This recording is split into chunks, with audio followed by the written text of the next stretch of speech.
Break के बाद एक बार फिर आपका स्वागत है आप ही के अपने पसंदीदा शो में जिसका नाम है खास मुलाकात। और इस वक्त खास मुलाकात जारी है बिहार प्रदेश जनता दल यूनाइटेड के अध्यक्ष वशिष्ठ नारायण सिंह के साथ। दादा, ताज़ा जो बातें थीं उसका जिक्र किया हमने ब्रेक से पहले। ब्रेक के बाद अब जानना चाहेंगे वशिष्ठ बाबू की, दादा की शख्सियत के बारे में। कौन सा है गांव, कैसे आपका बचपन गुजरा, कैसे शिक्षा दीक्षा हुई और फिर आगे की बात। हम डुमरांव में जी एक कोपवा गांव जी और वहीं मेरा जन्म हुआ और वहीं के स्कूल में प्रारंभिक 7वां क्लास तक मैंने शिक्षा प्राप्त किया। फिर 10वां तारीख तक राज हाई स्कूल है, वहाँ मैंने पढ़ाई की डुमरांव में। डुमरांव में। और फिर 11वीं कक्षा की परीक्षा मैंने दिया। वो KPHE स्कूल डुमरी है जो सिमरी के पास है, आरा जिला में मतलब रहने वाले। वो हाँ, आरा बक्सर जिला के। बक्सर जिला। तो वही मैंने किया, अच्छा अंकों से मैट्रिक पास किया और उसके बाद प्री यूनिवर्सिटी में पटना यूनिवर्सिटी, पटना कॉलेज में चले आया। और इतिहास में मैंने यहीं से MA भी किया, तो ये पटना यूनिवर्सिटी से। पटना यूनिवर्सिटी से इतिहास में MA 60 के दशक में। नहीं, हमने 69 में किया। 69 में MA किया यहाँ से। और उसके बाद थोड़ा मेरे जीवन में कुछ चेंजेज आया, लेकिन हम प्राध्यापक भी बने। अच्छा, छात्र जीवन में रहते हुए इनकी सामाजिक राजनीतिक सक्रियता शुरू हो गई थी। MA तो किया 1969 में, लेकिन उससे पहले ही 63, 64, 65 में भी आप सक्रिय हो उठे थे। जरा वो बताएं छात्र जीवन के दौरान। ये 2 घटना मैं महत्वपूर्ण बताता हूँ। जी जी। मैं तीसरा क्लास में था जी। तो क्लास में फर्स्ट भी किया था और क्लास का मॉनिटर मुझको चुन दिया गया। तीसरा में? तीसरा क्लास। और जब मैं 10वां क्लास में आया तो एक छात्र संसद हमारे स्कूल में बना और छात्र संसद का प्रधानमंत्री मुझको बना दिया गया। क्या बात है, बहुत खूब। और उसके बाद जब पटना यूनिवर्सिटी में आया तो यहाँ के छात्र और यूनिवर्सिटी की राजनीति से जुड़ गए। और जब मैं प्री यूनिवर्सिटी में हुआ और जैक्सन हॉस्टल में मैं रहता था। ये 60 के दशक के बीच की बात होगी, 65-66? ये 62-63 की बात। तो मुझको लोगों ने वहाँ पर इसको एक हॉस्टल में कमेटी रहती थी, तो उसका प्रतिनिधि हमको अपने हॉस्टल में लोगों ने बना दिया। उसके बाद फिर एथलेटिक सेक्रेटरी में चुनाव होता है और उसके 5 मेंबर, तो उसका भी प्रतिनिधि हमको लोगों ने चुन लिया। क्या बात है, मतलब केवल एक विलक्षण प्रतिभा वाले छात्र नहीं थे, एक्स्ट्रा करिकुलर एक्टिविटी जो कहते हैं हर क्षेत्र में आप। उसके बाद आपको फिर पटना यूनिवर्सिटी के हम मेंबर भी बन गए, इसके कैबिनेट मेंबर भी बन गए। उसके बाद से मेरी राजनीति की छात्र राजनीति बढ़ती चली गई। जी, लेकिन आमतौर पर जो आज की दुनिया में लोग जानते हैं, आज की तारीख में जो लोग जानते हैं कि जो सबसे बड़ा आंदोलन माना जाता है वो जयप्रकाश नारायण के नेतृत्व में इमरजेंसी के आसपास 70 के दशक वाला आंदोलन था। और ज़्यादातर बड़े बड़े नेता उसी के उपज हैं, चाहे वो लालू प्रसाद यादव हो, नीतीश कुमार हो, सुशील कुमार मोदी हो। लेकिन दादा तो उससे पहले ही सक्रिय हो चुके हैं। JP से, उस JP आंदोलन के पहले से ही आपके ताल्लुकात थे? JP से ताल्लुकात थे जी। क्या क्या, किस तरीके से?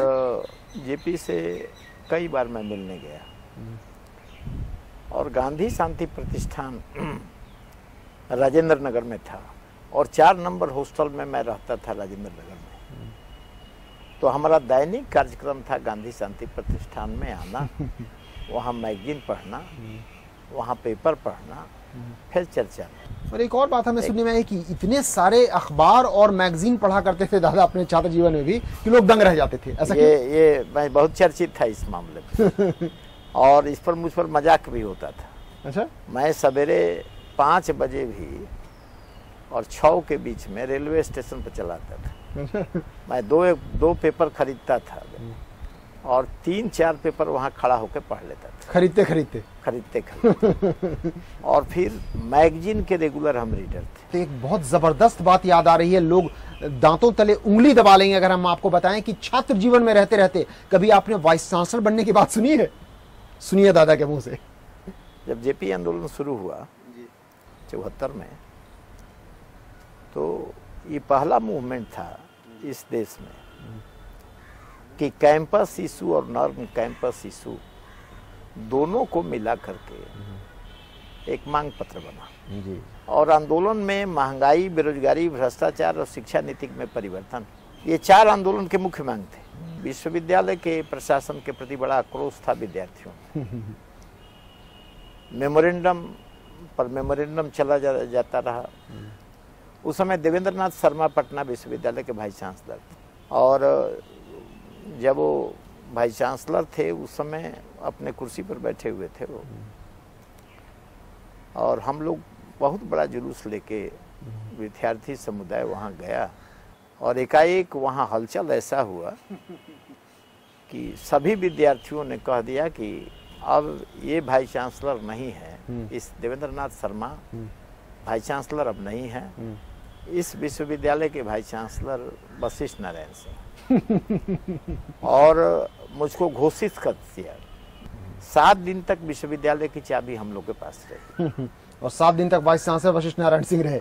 मैंने बंद था, कार्यालय बंद था, आक्रोश था, कार्यालय बंद था। लेकिन हम एक विशेष सूचना में आपको खबर दे रहे हैं कि जिस समय विश्वविद्यालय की चाबी आई या विश्वविद्यालय बंद रहा 7 दिन, पूरे तरीका से रात्रि में हम लोगों ने अपने कुछ महत्वपूर्ण साथियों को लगाया कि कम से कम विश्वविद्यालय का जो कार्यालय है वो कार्यालय की तहकीकात हर समय रात्रि में किया जाए कि कोई मिसक्रिएंट्स कोई काम नहीं करते।